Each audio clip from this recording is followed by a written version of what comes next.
पुण्यातल्या जमीन घोटाळ्याची चौकशी केली तर 1,00,000 कोटींचा घोटाळा बाहेर येईल असा गंभीर आरोप विजय वडेट्टीवार यांनी केलाय।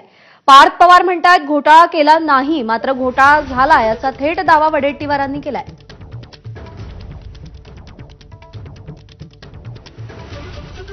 जर यावर एक स्पेशल इन्व्हेस्टिगेशन टीम तयार केली ते मग SIT ने फार काही साध्य होईल असं मला वाटत नाही। आणि या संपूर्ण प्रकरणाची पुण्यातल्या जमिनीची माहिती घेतली तर किमान 1,00,000 कोटी रुपयाचा या जमिनीचा घोटाळा समोर आल्याशिवाय राहणार नाही। एवढे मोठे प्रकरण पुण्यामध्ये केले गेले आहेत, घोटाळे केले गेले आहेत आणि सांगतात पार्थ पवार मी घोटाळाच केला नाही। अरे घोटाळा केलाय बाबा,